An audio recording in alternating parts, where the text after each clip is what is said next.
There are more than 100 things you can bet on in the futures market: gold, oil, coffee, cattle, even the weather.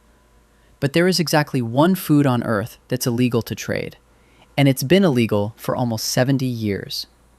Not because it's dangerous, not because it's rare, because two men once used it to embarrass Wall Street so badly, Congress had to step in. The food? Onions. Stick with me, because by the end of this, you'll know how two guys took the most boring vegetable in your kitchen and used it to break a market, wipe out a generation of farmers, and trigger a law that's still on the books in 2026. Oh, and the congressman who pushed that law through? You've definitely heard of him. That reveal is coming. Winter, 1955. A freezing warehouse on the edge of Chicago. And inside it, stacked to the ceiling, sits almost every onion in America. All of it controlled by two men. One is a farmer with a temper. The other is a trader with a plan. The farmer is Vincent Kosuga. He grew onions in New York until he discovered something that paid better than growing them: betting on them. The trader is Sam Siegel, his partner. And together, they're about to pull off something so clean, so legal, and so completely ruthless that the United States government will rewrite the rulebook just to make sure nobody ever does it again. But first, a 30-second crash course, because this entire story hangs on one idea. A futures contract is a bet on the price of something before it exists. A farmer promises to sell onions 6 months from now at a set price. A buyer locks that price in today. Genuinely useful, it protects both sides from wild swings. But here's the loophole.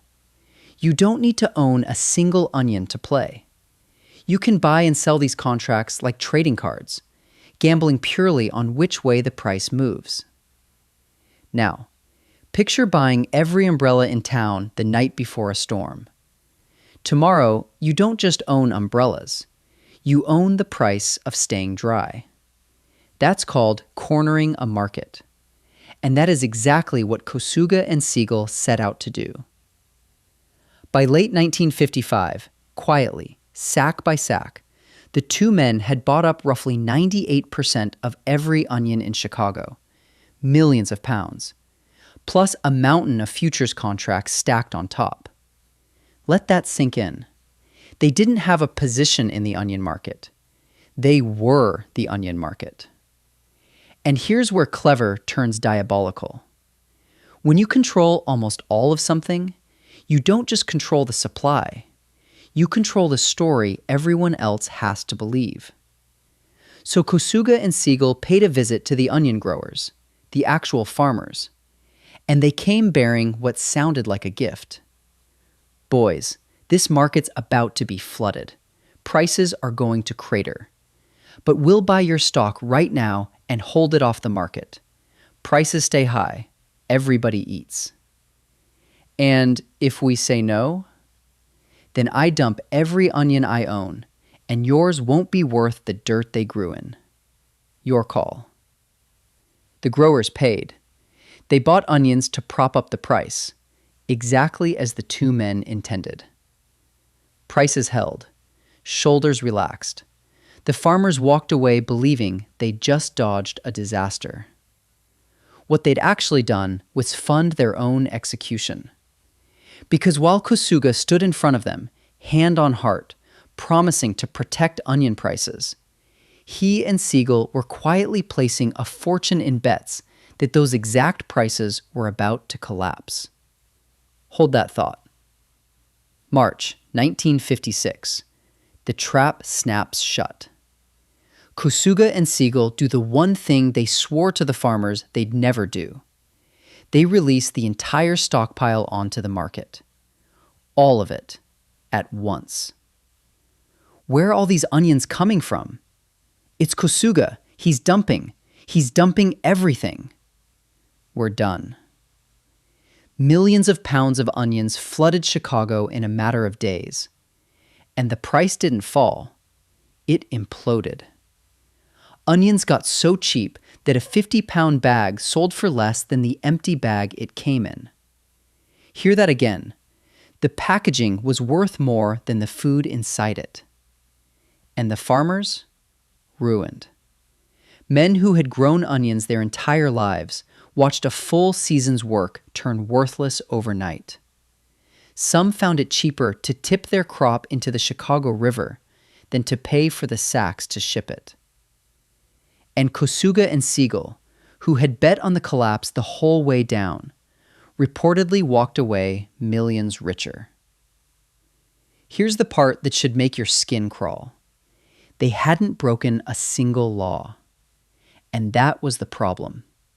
When the dust settled, the furious farmers did what furious Americans do. They went to Washington. And Washington was horrified.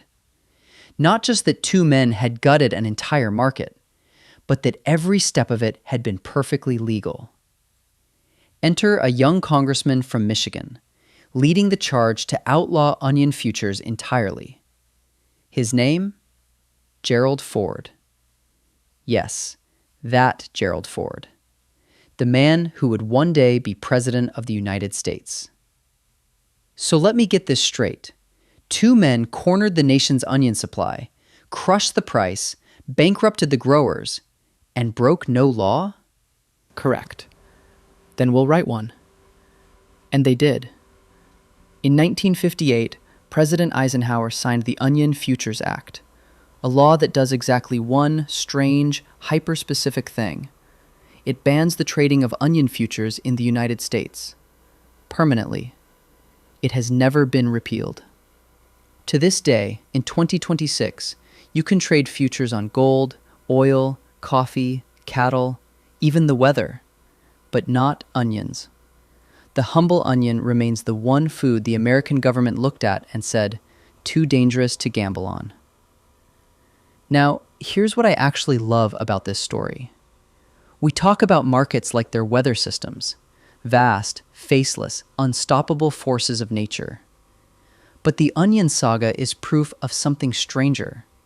Markets are made of people, and a small number of determined people with enough control and enough nerve can bend a market until it snaps.